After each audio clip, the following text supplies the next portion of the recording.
En FM Ritmo estamos ya comentando desde la esquina del Coco.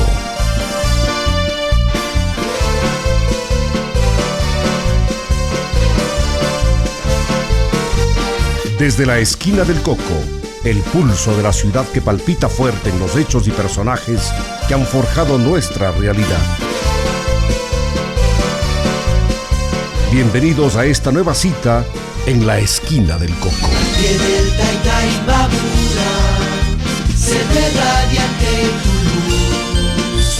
Ibarra, la más querida de las bellezas de mi Ecuador. Cuna de arte, cuna de vida, cálida y linda, tierra de Dios. Siempre orgullosos te cantaremos, Ibarra, leyenda y tradición. Saludos amigos, bienvenidos a una nueva entrega del programa Desde la esquina del Coco a través de FM Ritmo. Nuestra señal se emite en 103.5 megaciclos, frecuencia modulada estéreo, desde Ibarra para todo el norte del país y a través de nuestra transmisión en la web fmritmoibarra.com para el Ecuador y el mundo. Contamos con la presencia y agradecemos el haber aceptado nuestra invitación. La presencia, de Pablo Rosero Rivadeneira, actualmente coordinador del Centro Cultural Biblioteca Ecuatoriana Aurelio Espinosa Polit de la ciudad de Quito. Bienvenido, Pablo. Gracias nuevamente por estar con nosotros. Vamos a conocer por qué los nombres de las calles de la ciudad. Hemos hecho 2 entregas anteriores. Ahora caminaremos desde la Colón hacia el sur. Pero antes quiero pedirle que nos cuente cómo va esa actividad en el Centro Cultural, la Biblioteca Ecuatoriana Aurelio Espinosa Polit de la ciudad de Quito. Buenas tardes para los oyentes en otros países, buenas noches, en otros países, buenos días. Así es, Silvio, muchísimas gracias por la apertura de siempre, por siempre tomarme en cuenta para estos encuentros que lo que buscan es recuperar la memoria ciudadana que nos pertenece a todos.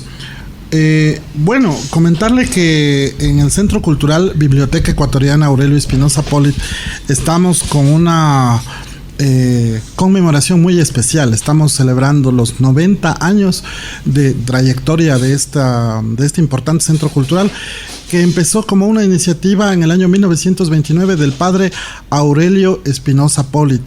Él se preguntaba dónde hay en el Ecuador un lugar donde se recopile toda la mayor cantidad posible de memoria del país. Y él empezó recopilando libros, pero no solamente libros, sino colecciones artísticas y sobre todo el archivo, las cartas, los manuscritos de nuestros grandes escritores, de nuestros grandes pensadores. Y empezó los orígenes del Centro Cultural, en aquel entonces se llamaba Biblioteca de Autores y Temas Ecuatorianos. Los orígenes fueron muy humildes, apenas 3 estantes en el Colegio Noviciado de Cotocollao.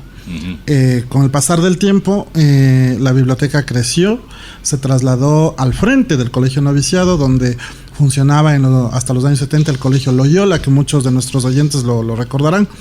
Y desde mucha gente de Ibarra fue a estudiar en el Loyola. Por supuesto, muchísimo. Sí, yo revisando un poco la historia del edificio y su trayectoria cuando el edificio fue colegio, sí, es interesante encontrarse con muchos imbabureños.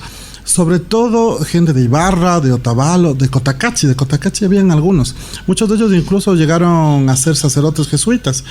Entonces, desde el año 72 la biblioteca ocupa el edificio de lo que fue el Colegio Loyola. El Colegio Loyola se cerró en el año 70.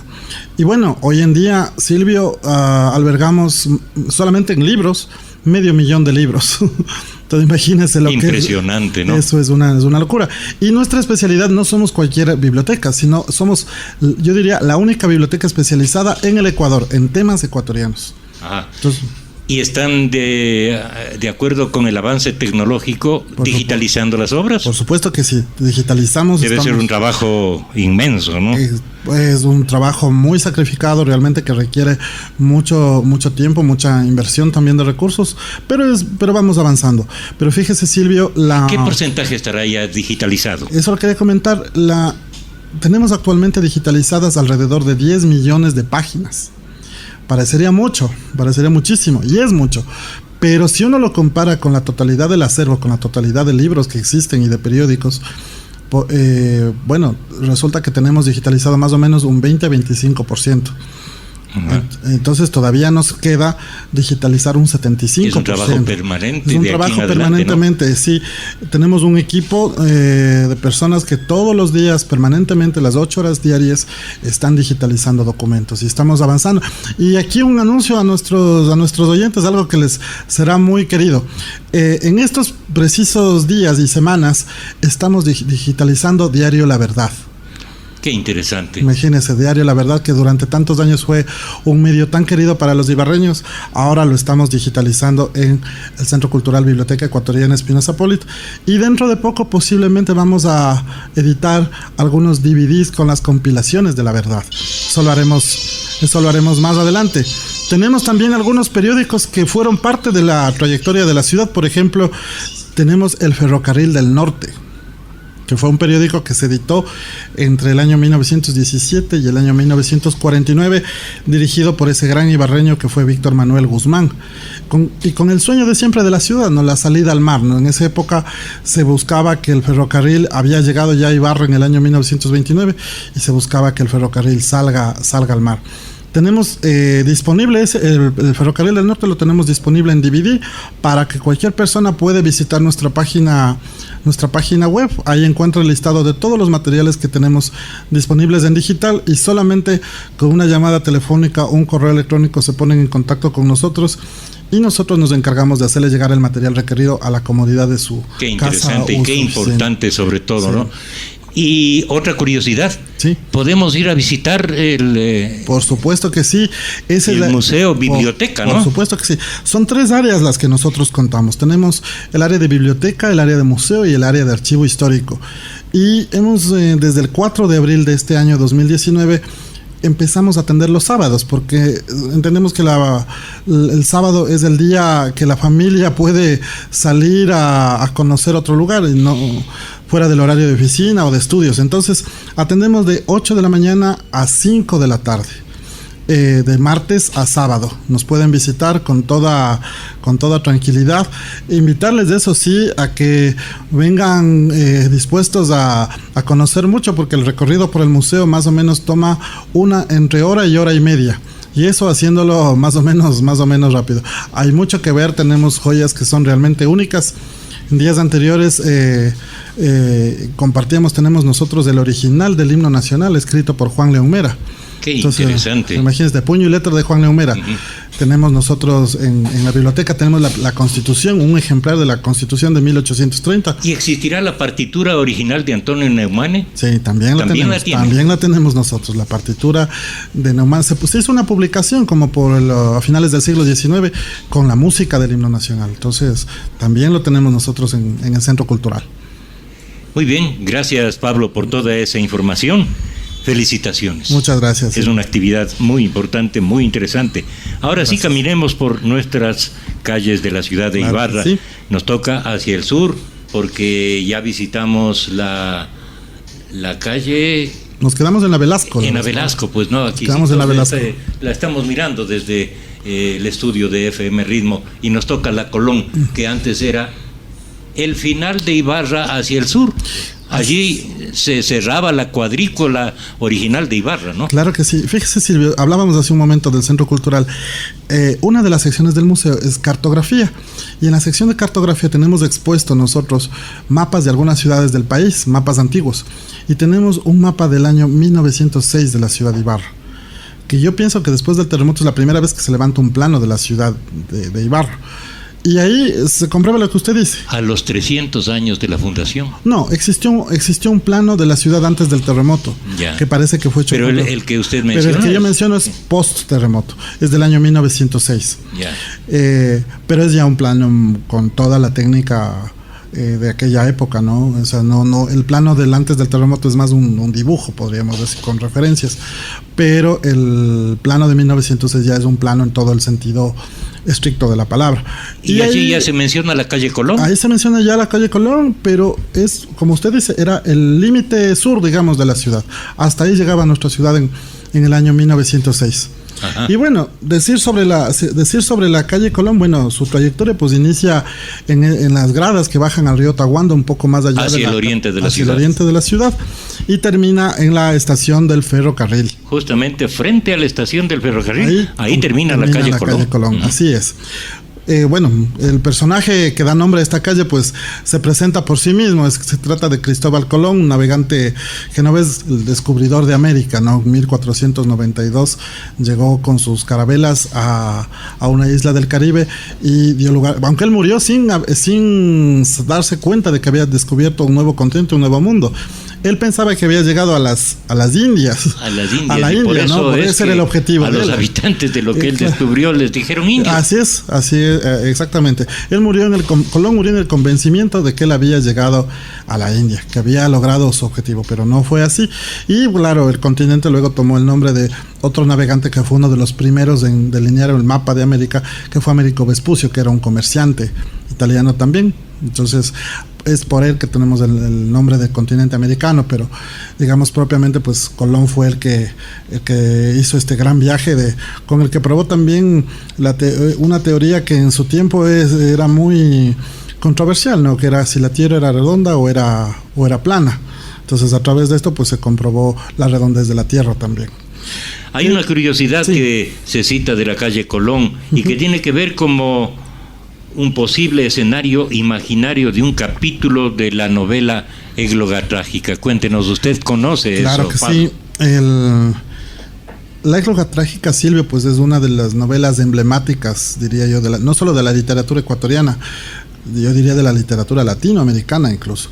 De Julio Saldumbide. De Gonzalo Saldumbide. Julio fue el papá, el poeta romántico. Y bueno, en la Égloga Trágica existe un capítulo, el capítulo 8 para ser exactos, en el cual se menciona la historia de la madre del personaje principal. El personaje principal es Marta, y la madre de Marta es Doña Dolores, una mujer que vivía, se dice, en una casa al final de la calle por la cual se bajaba al río, que por las descripciones que se hacen en la Égloga Trágica daría la impresión de que fuera la calle Colón. Y ahí ocurre un hecho trágico porque Doña Dolores era una mujer que no salía de su casa y un día conoce a un misterioso visitante que apareció en Imbabura, que nadie sabía de dónde venía. Todos se referían a él, le decían el gringo, pero nadie sabía bien de dónde venía ni a dónde iba. Solo le veían llegar, se hacía entender por señas y parecía que tenía algún interés científico porque se le veía recoger rocas en los alrededores de la ciudad. Hubo un romance entre Doña Dolores y este misterioso gringo, y fruto de eso nació Marta, que es el personaje principal de la novela de la Égloga. Pero ¿qué pasa? Que como siempre en nuestras ciudades pequeñas siempre florece el chisme, y alguien fue con el chisme donde el papá de Doña Dolores a decirle que había un gringo que se descolgaba por atrás de la casa y en la noche entraba, cuando él no estaba, entraba a verse con Doña Dolores. Entonces el papá de Doña Dolores una noche finge irse a sus haciendas, pero se queda oculto, y a la medianoche ve que en efecto el gringo se descolgaba y se encontraba con su hija. Entonces en la Égloga se narra, y esto no es un spoiler, no estoy adelantando, sino que más bien quiero motivar la lectura de esta novela para nuestros oyentes. Ocurre un crimen ahí, ¿no? Entonces Doña Dolores, su padre en ese momento asesina a este gringo, y Doña Dolores pierde la razón por ese momento tan fuerte, tan dramático, y años después, un poco después, tiene a su hija que es Marta. Bueno, todo esto es la urdimbre literaria de la égloga trágica, pero... La égloga trágica sí, que se desarrolla en la hacienda Pimán de la familia Zaldumbide. De la familia Zaldumbide, claro que sí. Pero Silvio, este capítulo es interesante por dos razones. La primera es de que el mismo Gonzalo Zaldumbide, en la introducción a la edición de 1956, él dice que todo lo que ha escrito es una ficción literaria, que no hay que creer. Dice, y cita en concreto, dice, por ejemplo, dice, es totalmente ficción la historia de Doña Dolores. Doña Dolores no existió, aunque sí existió aquel misterioso extranjero, dice Zaldumbide. A mí se me hace raro, y esto ya es una elucubración personal, a mí se me hace raro que hagan necesariamente esta aclaración, ¿no? Que justo ese capítulo es totalmente ficción. Pero aparte de eso, Silvio, en algunos libros y en algunos documentos, yo he encontrado evidencias de esa historia por otros canales. Con otros... Tal vez él quiso desmentir, ocultar, quizá, ¿no? Exactamente, quiso, a lo mejor era en esa época algo que todavía alguna persona quizás tenía memoria, entonces él quiso como ser un poco prudente y no se sabe bien. En todo caso, pues a mí siempre le digo, Silvio, este sector de la calle Colón donde nace justo al filo de estas gradas que van a dar al río, a mí siempre me ha parecido que es como el escenario de esta historia de amor entre Doña Dolores y este misterioso gringo que asomó en Imbabura. Entonces, en esas casas que están como descolgándose al río, a mí me parece ver la silueta de ella asomándose a la calle y ver también cómo pasaba este personaje, es, ¿no? que es la magia de la novela, pues, por que supuesto, despierta la imaginación. Por supuesto. Y la égloga trágica es una novela que atrapa de principio a fin. Realmente vale la pena leerla. Y todos los estudiantes al menos de los colegios de nuestra ciudad deberían leer la égloga trágica. Y deberíamos ir a Pimán, ahora que está tan bellamente restaurada, está hecho entiendo que hay una hostería muy, muy bonita. Así está se ha dado a conocer, ¿no? Es una belleza. Y fíjese, Silvio, una cosa interesante. Si nosotros estamos en Aloburo, ahora estos días Aloburo tomó celebridad con este tema de con los temblores. El movimiento sísmico, ¿no? ¿No? Pero Silvio, si usted se ubica en Aloburo y mira hacia el norte, usted va a ver todo un panorama seco, ¿no? Ya, árido, total. y que se va secando cada vez más en la medida que se acerca al Valle del Chota. Pero si uno va bajando por por ahí era el antiguo camino para ir a Tulcán, pues. Entonces, si uno va bajando, de repente da la vuelta en una curva y al fondo parece una pincelada así, pero como que hubieran cogido en medio de toda la aridez una pincelada de verde. Esa es la hacienda Pimán. Pero eso no es gratuito. Eso se debe al empeño del papá de Gonzalo Zaldumbide, del poeta Julio, que además de poeta romántico era un notable agricultor. Y él se empeñó para dotar de agua a Pimán. El problema de Pimán era el agua. Entonces él se valió para traer el agua desde Angochagua. Yo no sé cómo hizo el tramo, debió ser muy largo. Y como es la vida, luego don Gonzalo... Un canal enorme, pues. Un canal, imagínese. Y con los medios rudimentarios de aquella época. Tiempo. Pero logró hacerlo. Y don Gonzalo, su hijo, en la égloga trágica, justamente narra este episodio de cómo fue la traída del agua desde Angochagua hasta Pimán. Y gracias al agua que don Julio dotó a la hacienda, existen, por ejemplo, hay unas especies únicas que uno no se explicaría por qué están ahí.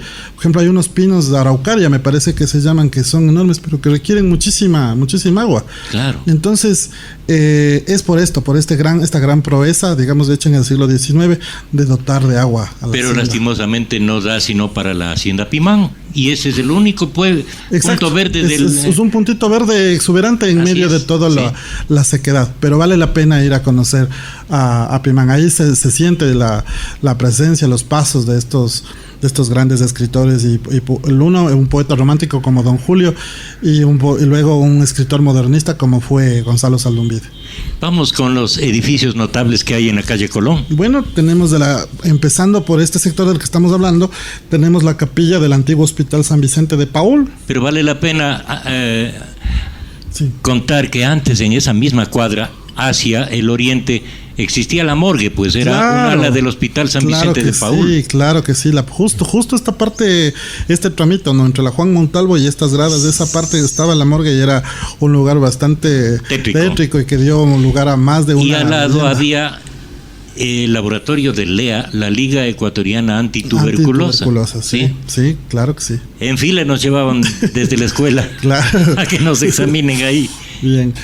Otro edificio notable de la calle Colón, tenemos la parte posterior, la muralla de lo que fue pues el convento de las Madres Carmelitas, que ahora pues ya entiendo que va a tener otro uso con la Universidad Técnica del Norte. Está rehabilitándose, readecuándose, reconstruyéndose, pero en una forma excelente. Qué bueno, Sí. qué bueno, porque realmente el convento del Carmen ha sido también uno de los referentes y uno de los ejes de nuestra ciudad, toda la parte espiritual, además todo el reducto donde se guardaban tantos saberes, ¿no?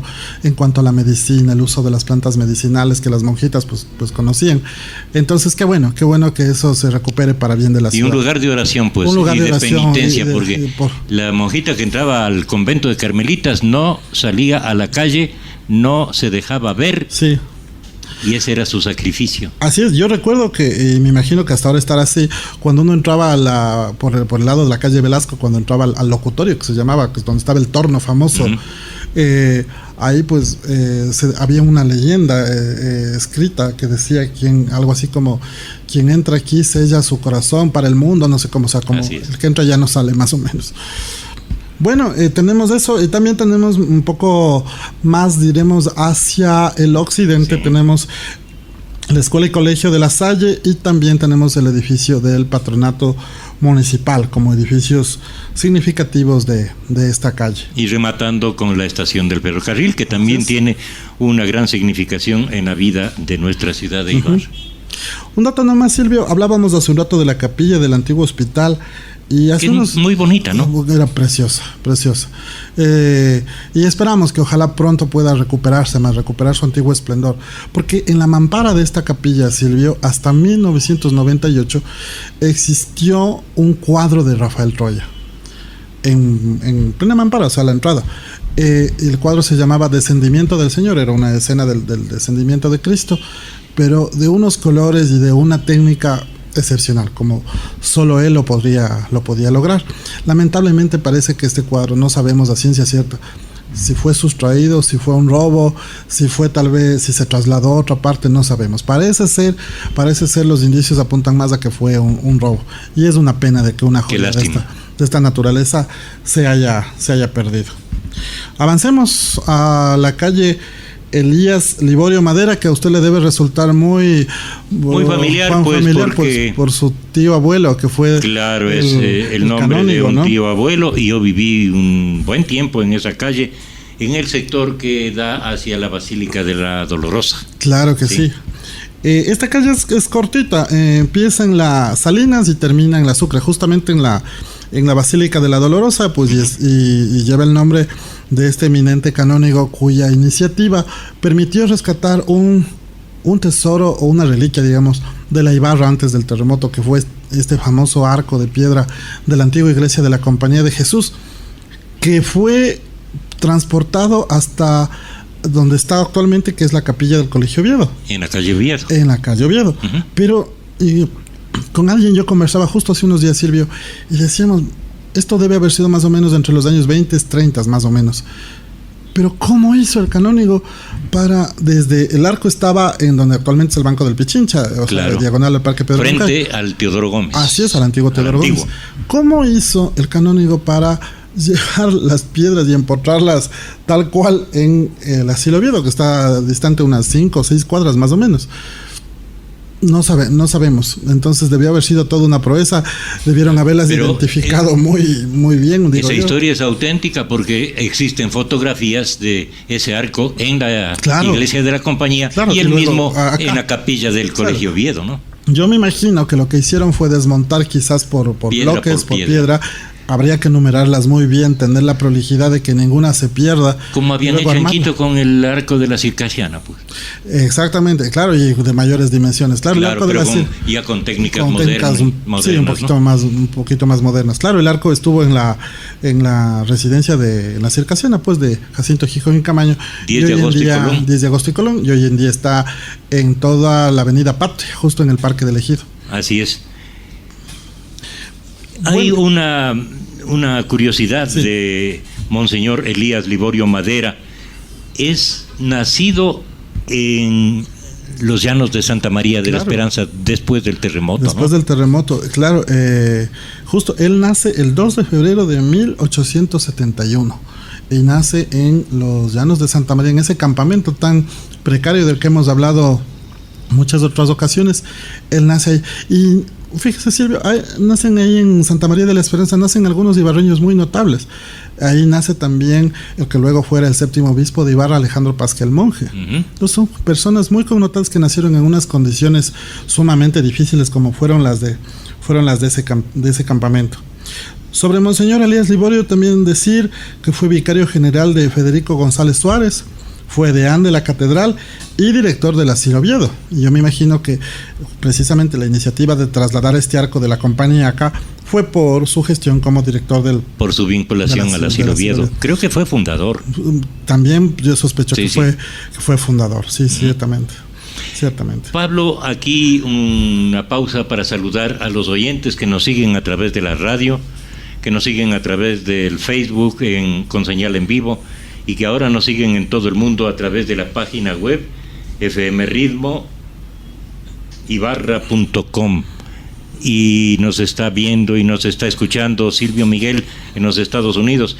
Esto que estamos haciendo este momento y de aquí en adelante, la transmisión de toda la programación de FM Ritmo en la web para todo el mundo, es una gestión de él. Le agradezco públicamente. Sí. Se empeñó en eso y Silvio Miguel realmente está es uno de los aire, ¿no? Nuestros seguidores más fervientes. Así nunca nos seguía a través de la señal de Facebook, pero él se empeñó en que la señal de la radio llegue a todo el mundo. Eso y está llegando a través de la página web. Qué bueno. Gracias, Silvio Miguel. Es una gran noticia. Vamos a la calle Obispo Mosquera, que es la siguiente, en homenaje a un importantísimo obispo de la diócesis de Ibarra, Monseñor César Antonio Mosquera Corral. Sí. Riobambeño, claro que sí. Tuve el gusto de conocerle. Él me dio la primera comunión y también una cachetada en la confirmación. Claro, así era la costumbre antigua. Así era esa costumbre. Una palmada ahí el momento de recibir el sacramento. Bueno, claro, en efecto, esta calle pues inicia en la Juan Montalvo y termina en la avenida Fray Vacas Galindo, en el sector de la parte de atrás del Mercado Amazonas, casi muy cercano a los talleres del ferrocarril Ibarra-San Lorenzo. Y bueno, pues como ya hemos dicho, lleva su nombre en honor a Monseñor César Mosquera, que fue el 8º obispo de la diócesis de Ibarra, exactamente desde el año 1937 al año 1954. Y decir que fue uno de los obispos más queridos. A mí, así es.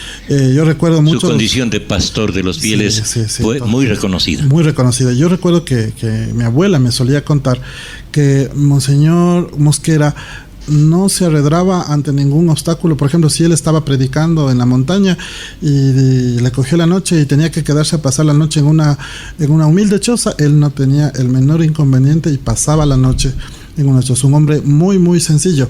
Se dice que él, cuando tomó posesión de la diócesis, incluso entró a pie. La gente fue a recibirlo hasta Cajas y él fue despacito visitando pueblo por pueblo cada una de las parroquias de su diócesis hasta llegar a tomar posesión de su obispado. Y la diócesis se lamentó la separación porque fue nombrado arzobispo de Guayaquil, ciertamente. Y allá terminó sus días como siendo arzobispo de Guayaquil. Decir también que él fue el promotor de la fundación del Colegio Sánchez y Cifuentes en el año 1937. Ahí hubo toda una historia que en otro momento, quizás cuando hablemos de los colegios de la ciudad, podemos mencionarla, pero había todo un problema en relación al legado. Usted recordará que hablábamos del legado famoso de don Martín Sánchez y también de Manuel Cifuentes.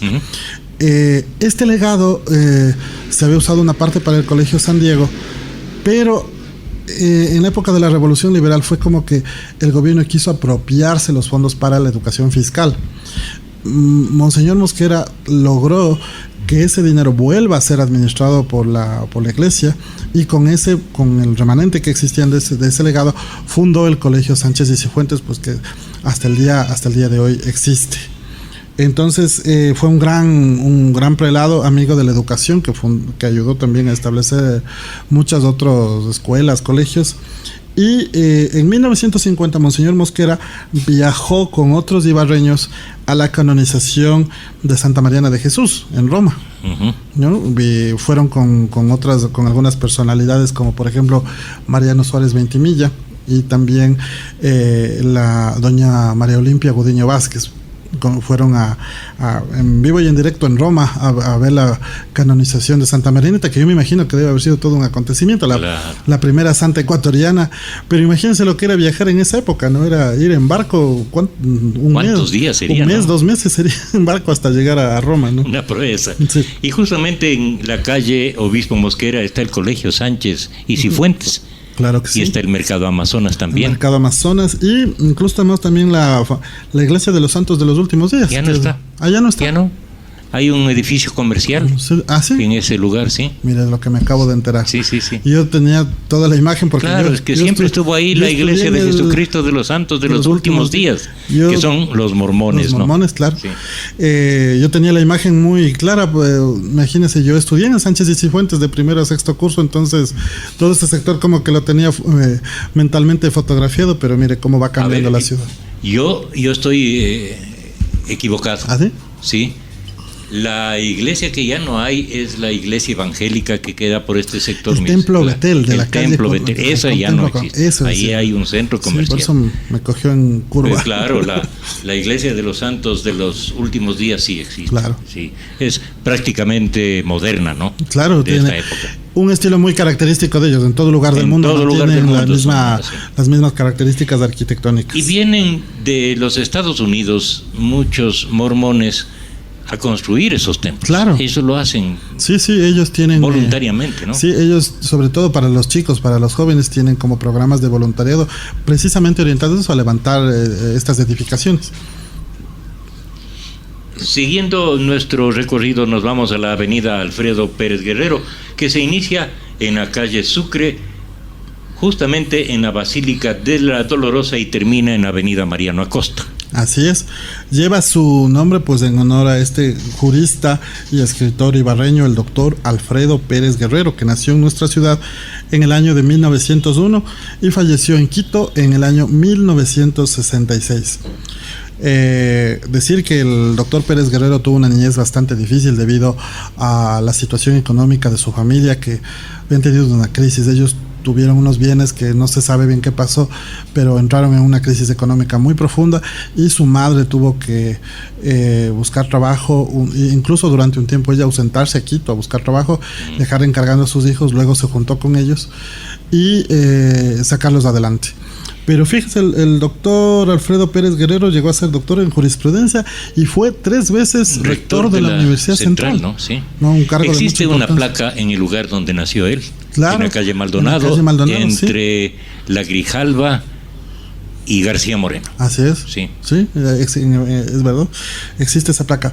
Pero un dato, Silvio, que es muy importante que nuestros oyentes conozcan: el doctor Pérez Guerrero colaboró estrechamente con otro jurista muy conocido en su tiempo, Miguel Ángel Zambrano, en la formulación del Código del Trabajo. Imagínense, el instrumento legal que hasta ahora lo tenemos, y que fue levantado está en el vigente. Año, claro, fue levantado en el año 1938. Entonces ahí todo su aporte desde el punto de vista jurídico fue en relación a redactar algunos artículos de este código. Colaboró muy estrechamente con Miguel Ángel Zambrano para llevar este proyecto de ley que pues hasta el día de hoy nos rige.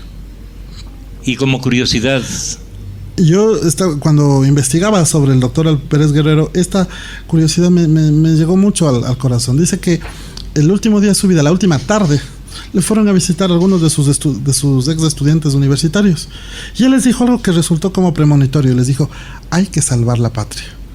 Pero imagínense, Silvio, eso lo dijo en el año 1966 y parecería que el día de hoy esa frase tiene plena vigencia. Tiene total vigencia, ¿no?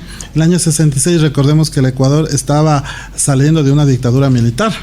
Usted recordará la famosa dictadura de Castro Gijón, que fue la que depuso al presidente a Rosemena Monroy y gobernó como hasta el año 66-67 más o menos, antes de dar paso al gobierno de Clemente Yerobi Indaburu, que fue un presidente interino, que dicen, por cierto, aquí un paréntesis, que dicen que fue uno de los mejores presidentes, siendo presidente interino, ¿no?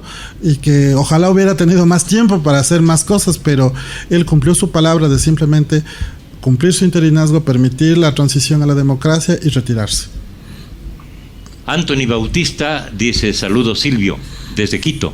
Es impresionante la cantidad de historia que conoce Pablo. Un saludo para Pablo, excelente programa.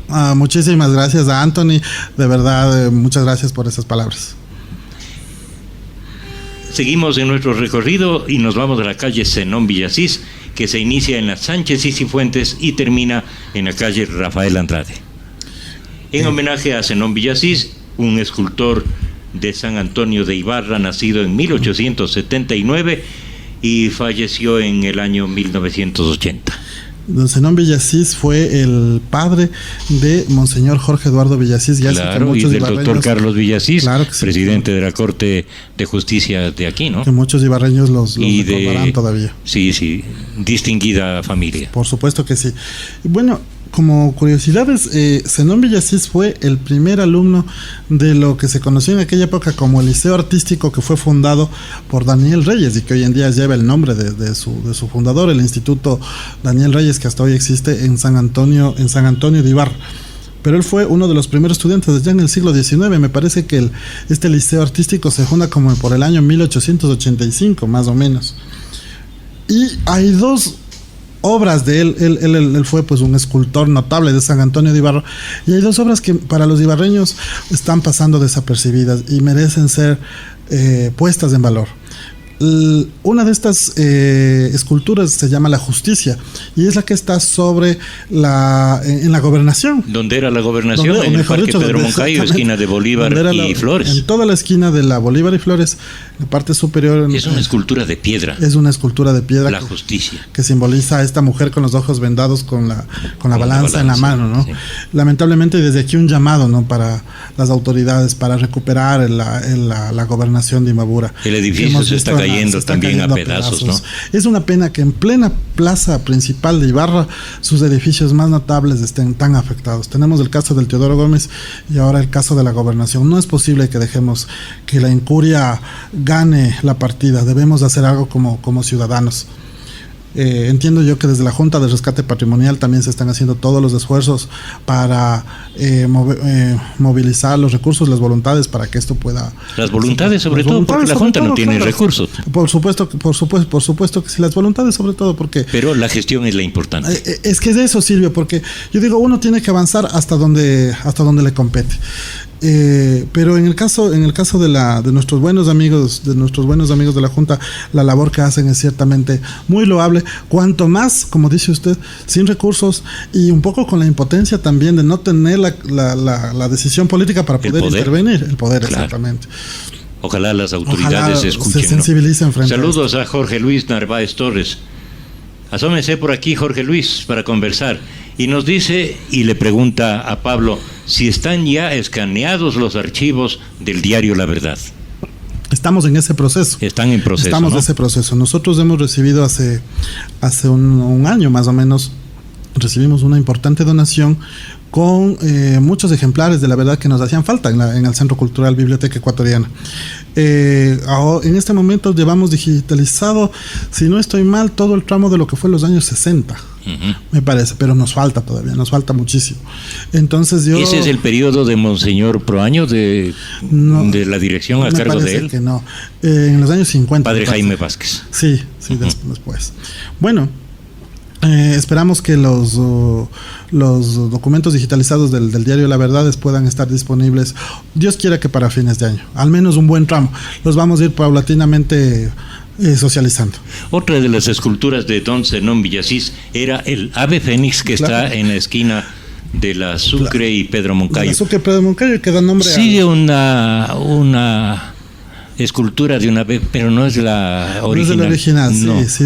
En Entonces, algún momento parece que la cambia. No tiene nada que ver con la que había, pues. Y rompe digamos, el conjunto artístico. Y de ahí la curiosidad es que la plaza, que en realidad se llama Plazoleta Francisco Calderón, pero la gente coloquialmente le dice la Plaza del Águila. Claro. Y es por esta figura del ave fénix, que la gente veía y la asociaba, y por eso le llamaba la Plaza del Águila. Pero en realidad es un recuerdo que los habitantes de San Antonio quisieron dejar a la ciudad de Ibarra en conmemoración del retorno. Luego de la reinstalación de la ciudad, ellos ofrecen esta escultura, en realidad que es un obelisco, ¿no? De piedra, sí, con el ave fénix en su cúspide. Lo regalan a la ciudad de Ibarra como un homenaje por su restauración luego del terremoto. Pero también es autor de la pila de la Plaza de Caranqui. ¿Sí? ¿Existe la pila? Sí, ahí hasta ahora existe todavía en el centro de Caranqui. Habría que confirmar, Silvio, hay que ser sincero. Sí, porque todo eso fue remodelado y la gente reclama porque sí. no le gusta cómo quedó esa plaza, pues, ¿no? Sí. Y como usted dice, habría que ver si está o no la pila y dónde está, en caso de que no esté. O puede ser a veces, como ha pasado, por ejemplo, en Quito ha sucedido estos casos, de que a veces, claro, está una pila, pero no es la original. No es la que todo el mundo conoció, es una nueva de diferente manufactura, etcétera. Pero en todo caso, me parece que la pila sí está en Caranqui.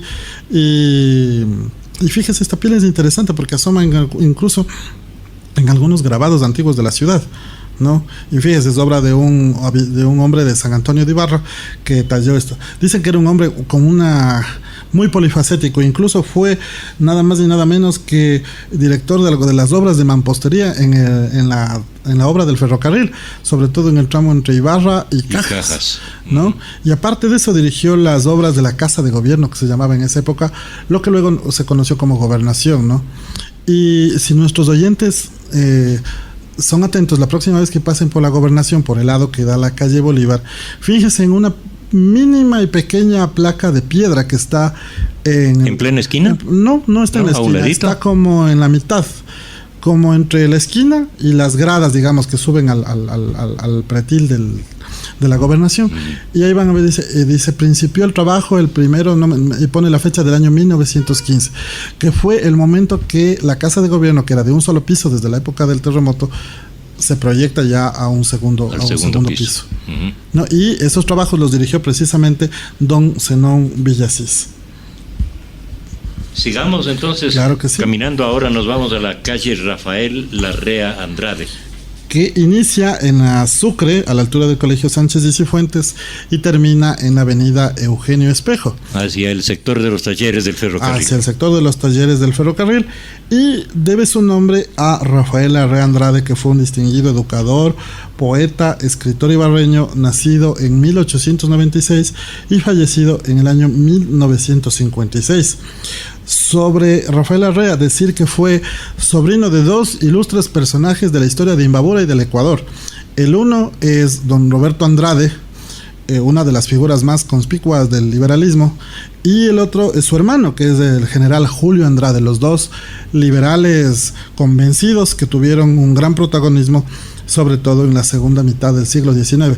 El general Julio Andrade, lamentablemente, vilmente asesinado en el año 1913, luego de los sucesos trágicos también que terminaron con la vida de los Alfaro. Y la población que está cerca a Tulcán lleva el nombre de Julio Andrade, en homenaje a él, ¿no? Julio Andrade, así es. Los dos nacieron, estos dos personajes nacieron en lo que se conocía en el siglo XIX como el Pontal, y que hoy en día es el Cantón Bolívar, en la provincia del Carchi. Volviendo a Rafael Larrea Andrade, pues fue autor, es nada más y nada menos que autor de la letra del himno a Ibar y también del himno a la provincia de Imbabura. Un poeta, ¿no? Un poeta singular realmente, ¿no? El himno de Ibarra, recordemos que fue oficializado más o menos en la década de los años 40, 50, para que nuestros oyentes... Y es hermoso. Es hermoso, uno lo escucha y sobre todo cuando uno está lejos de la ciudad y uno realmente se conmueve, claro. Se conmueve con la letra. Para nuestros oyentes qué gusto conversar con Pablo, cómo sabe de la historia, cómo sabe de la trayectoria de los hombres notables y cómo nos está dando a conocer el por qué ciertas calles de la ciudad llevan justamente estos nombres en homenaje a estos personajes. Vamos a la calle Guillermina García. Es una calle pequeña. Es una calle muy, muy pequeña, que apenas abarca 2 cuadras. Inicia en la calle Juan de Salinas y termina en la Vicente Rocafuerte. 2 cuadras, 3 cuadras, 3 cuadras me parece exactamente. ¿Sí? No más de eso. Pero lleva su nombre en honor a una gran mujer sobre la que se ha investigado poco y que los ibarreños deberíamos estar muy orgullosos de la trayectoria de esta mujer. Es doña Guillermina García Ortiz. García Ortiz, nacida en nuestra ciudad en el año de 1901. Y de ella se dice que estudió su primaria en la Escuela de la Inmaculada Concepción, que hasta el día de hoy existe, hoy en día pues unidad educativa. Y lo que digamos sería la educación secundaria, ella la tuvo a través de profesores privados, en especial del canónigo Aurelio Andrade, que él le introdujo en el conocimiento del latín, que en aquel entonces pues era muy importante, sobre todo para el conocimiento de las ciencias. Pero doña Guillermina era una mujer de un valor intelectual incalculable, muy interesada en la filosofía. Lamentablemente muchos escritos de ella no se han conservado, pero sabemos, por ejemplo, que ella obtuvo una beca nada más que en la Universidad de la Sorbona, Silvio, en París, y hacia allá se dirigió doña Guillermina. Imagínese lo que es ir a estudiar en la Sorbona. En la Sorbona, imagínese, hoy en día también es una de las mayores universidades del mundo, y una ibarreña lo consiguió a inicios de los años 50. Lamentablemente, poco de llegar a la Ciudad Luz, doña Guillermina muere.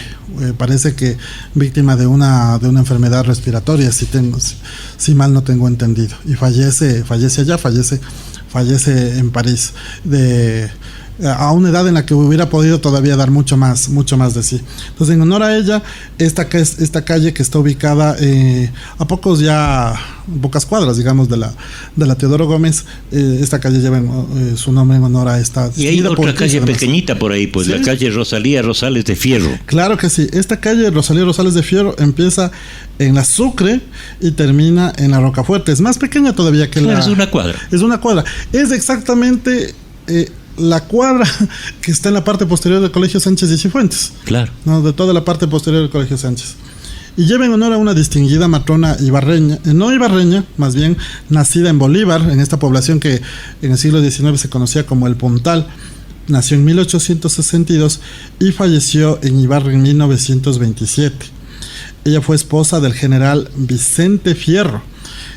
Vicente Fierro era el gobernador, era un militar que fue gobernador del Carchi en la época de Gabriel García Moreno. Hay un episodio bastante interesante y poco estudiado de nuestra historia, en el cual hay una escaramuza en la frontera, y fruto de esta escaramuza el general Vicente Fierro sale herido. García Moreno se entera de que han ultrajado, digamos, a su gobernador y sale furioso y declara la guerra a Colombia. Parece que las motivaciones de don Gabriel García Moreno también eran otras. Hay muchas historias que se cuentan en torno a esto. Parece que había algún interés, o parece que alguna dama había causado estas reacciones bastante impetuosas propias del carácter de Gabriel García Moreno. Lo que pueden causar esas situaciones, ¿no? Sí. Hasta pero guerras. Pues, lo que sí es cierto es de que en esas 2 guerras que fueron entre el año 1861 y 63 nos fue bastante mal. El gobierno de Colombia estaba presidido por el general Tomás Cipriano de Mosquera, quien tomó incluso preso a García Moreno. Y antes de que las cosas se compliquen, y por mediación de este general Vicente Fierro, esposo de nuestra matrona Rosalía Rosales, él fue a impedir, digamos, que las cosas pasen, suban de tono, y en la hacienda Pinzaquí firmaron un armisticio, un acuerdo de no agresión, y García Moreno, bastante avergonzado, regresó a Quito. Pero esto sucedía en la época que nacía doña Rosalía Rosales de Fierro. O sea, Vicente, su esposo, era bastante mayor a ella. Una diferencia de edad muy bastante grande, ¿no? Considerable. Luego ella quedó viuda y ella donó una buena parte de su fortuna para la educación, sobre todo la casa donde ella vivía y algún terreno anexo para el establecimiento de los hermanos cristianos en la ciudad de Ibarra. Por eso se llamaba Instituto Rosales. Instituto Rosales. El apellido de doña Rosalía Rosales de Fierro. A doña Rosalía Rosales de Fierro. Y una curiosidad es que en la capilla, en la entrada de la capilla del Colegio La Salle, del Instituto Rosales que se conocía, están los restos de doña Rosalía Rosales y también los de su esposo, el general Vicente Fierro. La calle Luis Toro Moreno.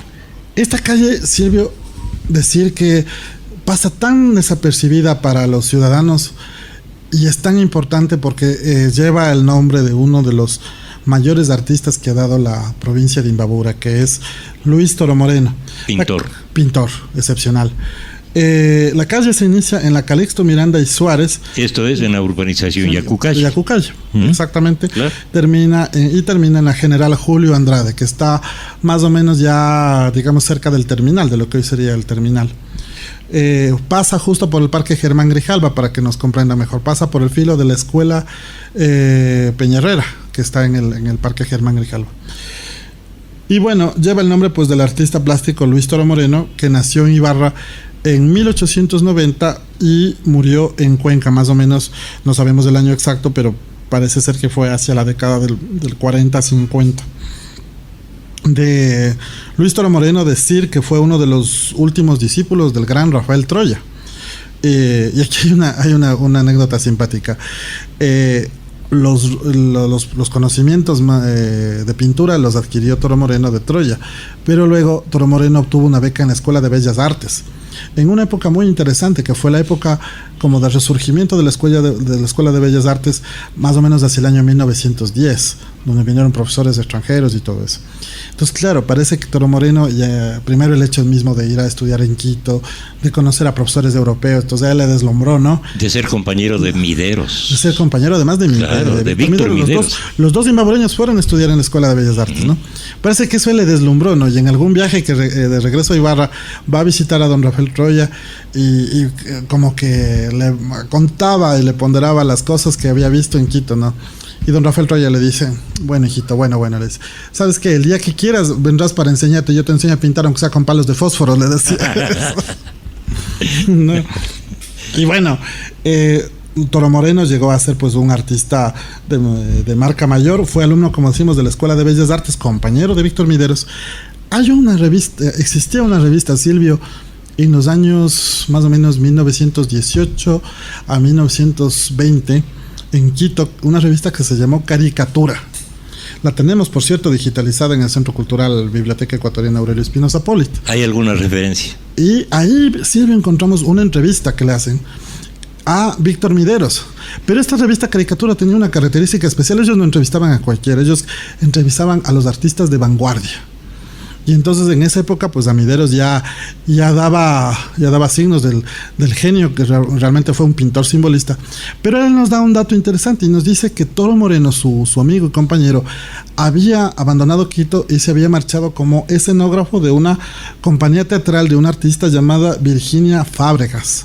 Entonces Toro Moreno se fue a recorrer el mundo y Mideros dice: yo me quedé más bien, dice, yo me quedé aquí, dice, no fue mi interés cómo salir. Y en efecto, Toro Moreno llegó a recorrer Bolivia, llegó a recorrer incluso Argentina. En Bolivia, Silvio, decir que curiosamente, mientras aquí en Ibarra tenemos o se conoce poco de la obra de Toro Moreno, en cambio en La Paz, en el Museo Nacional en La Paz, hay obras de nuestro artista Luis Toro Moreno, asimismo también en el Museo de Oruro en Bolivia, e incluso en Buenos Aires, Silvio, hay obras de Luis Toro Moreno. Entonces era un genio, ¿no? Un genio realmente. Vuelve a Ibarra en 1929. En el año 1929, en efecto, vuelve a Ibarra, pero hay un hecho en su vida que parece que no se sabe bien lo que ocurrió, pero parece que él tuvo que separarse de su esposa y eso parece que anímicamente le afectó mucho y le sumió en una depresión muy fuerte. Se dice que aquí en Ibarra no estuvo mucho tiempo, pero sin embargo dejó algunos cuadros muy, muy interesantes, sobre todo de temática indigenista. Y se dice que él, en estos cuadros que pintó en esta breve estancia a su regreso a Ibarra, estos cuadros sobre todo representaban a algunos indígenas de Natabuela, ¿no? Pero indígenas de Natabuela fuera de su terruño, o sea, en un documento que leía decía indígena con la nostalgia de la yacta. Esa frase me llegó mucho, esta nostalgia de la tierra propia, ¿no? De sentirse un poco ajeno, que un poco era el sentimiento también de él, ¿no? De Toro Moreno, un hombre que habiendo recorrido tanto el mundo como que siempre tuvo nostalgia de su solar natal, que era nuestra ciudad Ibarra. Su especialidad, el retrato. El retrato, justamente. Uh-huh. Y también el paisajismo, también es un paisajista notable. Y también muy acorde a su época, él incursiona mucho en la metáfora, ¿no? En las metáforas en sus cuadros, ¿no? Él siempre utiliza mucho el simbolismo, ¿no? Hay una historia de la relación de Toro Moreno con Troya. Cuéntenos. Claro que sí. Usted recordará, Silvio, que en alguno de los programas anteriores hablábamos de un cuadro famoso de la Inmaculada de Troya. Claro. ¿Dónde está? Que también nos seguimos preguntando dónde está. Y esto era de la catedral. Estaba en la catedral. Yo recuerdo de muy pequeñito haberlo visto. Pero claro. Y una maravilla. Recordar, era una belleza, ¿no? Este cuadro ganó un premio en Guayaquil en el año 1906. Se hizo un certamen literario, artístico, y se mandaron algunas obras, y se dio una curiosidad. Por problemas con el ferrocarril, las obras mandadas desde Imbabura no llegaron a tiempo. Y el jurado del concurso decidió declarar desierto el concurso. No consideró que ninguna de las obras estaban a tono y declaró desierto ese concurso. Unas semanas más tarde de haber declarado desierto, llegan las obras que habían mandado de Imbabura y que se demoraron por los problemas del tren. Y viendo la calidad de las obras, deciden reabrir el concurso y nombran ganadora a la provincia de Imbabura en honor a la calidad de los trabajos enviados. Estos trabajos eran dos: el uno era el cuadro de Rafael Troya, la Inmaculada, y el de la Inmaculada, y el otro era un estandarte también de la Inmaculada, bordado por la señorita Matilde Pasquel Monge, que igual nos preguntamos ¿Dónde está? Que eso es una gran pregunta para nuestras autoridades y para toda persona amante del arte. Pero sobre lo que nos atañe de este cuadro y su relación con Troya y con Toro Moreno, es de que Troya, el momento que concluye este cuadro, que por cierto es bellísimo, hay fotos que se conservan en el internet, Troya se queda pasmado. Y hay testimonios que dicen que incluso tenía hasta ganas de llorar, ¿no? Entonces, y le dice a Toro Moreno, le dice: no, yo no puedo poner mi nombre, me dice, mi nombre impuro, le dice, no puedo ponerlo a los pies de la Virgen. Ponlo tú, que eres joven, humilde de corazón, le dice, tú eres bueno. Toro Moreno pues era jovencito en esa época, ¿no? Y Toro Moreno, claro, parece que tuvo un poquito de firmar algo que él no había participado. Él con su propia letra parece que él puso el nombre Troya en el cuadro. Pero ahí está. Le dio firmando. Le dio firmando, en otras palabras, le dio firmando. Pero eso dice mucho de la sensibilidad, ¿no? De este artista magnífico que fue Rafael Troya, ¿no? Que se sentía indigno. Hoy en día, mire usted, Silvio, cuántos artistas de menor calidad que por cualquier cosa, en cambio, sienten su ego por las nubes. En cambio, don Rafael Troya, frente a su obra, él se sentía completamente anonadado, ¿no? Vamos a terminar el paseo de hoy por las calles de Ibarra y nos toca una avenida, la Teodoro Gómez de la Torre, que es prácticamente nueva, pero que existió como la calle larga o la calle nueva. Creo que es la calle nueva, porque la calle larga era la Eloy Alfaro. Entonces la calle. Después fue Avenida Esmeraldas. ¿Ah, sí? Sí. Eso no sabía. Y después fue Teodoro Gómez, cuando ya el colegio pasó se trasladó allá, sí. Bueno, decir que la avenida Teodoro Gómez pues lleva el nombre de uno de los prohombres de la ciudad de Ibarra, de uno de los personajes más destacados, que fue el coronel Teodoro Gómez de la Torre, nacido en esta ciudad en 1809, curiosamente el año del primer grito de la independencia, y muerto en esta misma ciudad de Ibarra en el año 1885. Un hombre excepcional, que entre cuyos méritos está el haber donado sus bienes personales para el establecimiento de un colegio, ¿no? Del colegio que lleva su nombre. Se dice que en vida de él ya quisieron ponerle Teodoro Gómez de la Torre y que él se opuso. Él no permitió. Por eso se llamó Colegio de San Alfonso. Colegio de San Alfonso. Pero lo que Alfonso María de Ligori. Sí, de Alfonso María de Ligori, justamente. Y él Lo que sí hizo fue que su casa, la casa de su familia, que estaba en toda la esquina donde hoy está el antiguo Teodoro, que esa casa forme la sede del nuevo colegio. Y él en sus escritos dice: posee una casa al frente de la antigua compañía. La compañía pues se había destruido en el terremoto. Entonces su casa, que la había refaccionado luego del terremoto, él la donó para que empiece a funcionar el colegio Teodoro Gómez de la Torre, y donde pasaron tantas generaciones de ibarreños, y que nuevamente, lamentablemente, vemos en tan grave estado de deterioro, y que desde aquí también un llamado para que se hagan todas las gestiones necesarias que conduzcan a habilitar este bien patrimonial, ¿no?, que nos pertenece. Es urgente. Es urgente realmente. Y como bien lo decía nuestro amigo Jorge Madera, el destino natural de este bien debería ser el archivo histórico de la ciudad. Es verdad que los edificios necesitan sostenibilidad, Silvio, pero que no se deje que simplemente se restaure, que quede, como solemos decir coloquialmente, que quede bonito y que ahí se ponga cualquier tipo de comercio. No, Silvio, tiene que haber un análisis técnico para que este edificio sea sostenible, pero que sobre todo respete todo su legado y toda su historia. Además, Silvio, en esta casa fue también uno de los lugares a los que llegó el libertador Simón Bolívar antes del terremoto. O sea, en el solar que ocupa el Teodoro, es un lugar donde el libertador también llegó. Incluso además fue testigo presencial de ese acontecimiento trágico del terremoto. El coronel Teodoro Gómez de la Torre fue sobreviviente del terremoto. Y ayudó a rescatar muchos heridos. Claro que sí, él fue de los primeros que fue al auxilio.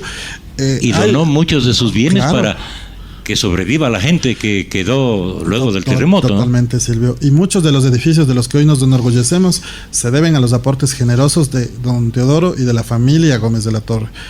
La misma catedral, la Merced, Santo Domingo sobre todo, se reconstruyeron en gran parte con los aportes de la familia. La Hacienda Pilanquí, que hoy es la Casa de la Cultura. La Casa de la Cultura. Entonces, la impronta de los Gómez de la Torre en Ibarra pues es indeleble. Yo nada más añadir que es impactante el relato que consta en la monografía de Ibarra, tomo 5, sobre don Teodoro. Cuenta cómo él se quedó atrapado en los escombros del terremoto, y dice que tuvo que cavar un agujero con sus propias manos para poder escapar, y fruto de eso él contrajo una enfermedad nerviosa. Incluso le tuvieron que llevar en Quito en lo que se conocía como guandos, ¿no?, que era como una especie de camilla, pero imagínense por esos caminos y así malherido tuvieron que llevarse, pero malherido y todo. Al día siguiente del terremoto él manda a muchos peones de sus haciendas, manda para que puedan rescatar a la gente, incluso manda a despostar, dice él, 3 novillos gordos para repartir carne al pueblo, también maíz que había quedado de una cementera. Entonces realmente su papel fue protagónico, y fue tan querido en la ciudad, Silvio, que se dio un hecho curioso a raíz de su muerte. Cuando él muere... ¿Murió aquí? Murió, sí. Y los ciudadanos, pues consternados, toda la ciudad consternada, cuando hacen las exequias, los canónigos de la catedral celebraron un oficio como si fuera Viernes Santo. Con la liturgia de Viernes Santo fue con la que despidieron al coronel Teodoro Gómez de la Torre. Entonces eso da cuenta de la magnitud del afecto que los ibarreños le profesaban a este eximio personaje. Qué gusto conversar con Pablo acerca de todo este conocimiento que nos brinda de personajes que dieron su nombre a las calles de Ibarra, ¿no? Claro que sí. Para mí, Silvio, le digo, es realmente un placer poder compartir con usted y con mis paisanos estos pequeños detalles que lo único que se proponen es recuperar la memoria. Pero llevamos 3 programas en esta tónica. Y nos faltan algunos. Y poquito de la ciudad es lo que hemos recorrido.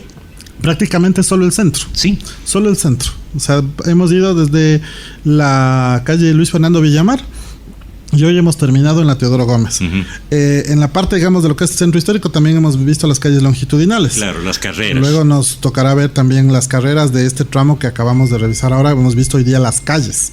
Claro. Para ver luego las carreras. Silvio, y aquí me va a permitir un pequeño comentario personal.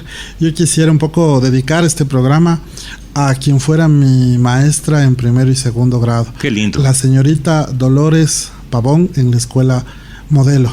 Y también a mi profesor de tercero hasta quinto grado, Julio Puente Chávez. Gracias a estos 2 maestros, ellos sembraron en mi corazón el el interés por conocer las calles de la ciudad. La señorita Dolores Pavón, la famosa señorita Lola, con el que muchos ibarreños seguramente le conocemos, cuando nos enseñaba a leer, decía: niños, cuando regresen a sus casas, ustedes tienen que ir viendo por dónde van, vean los nombres de las calles, decía.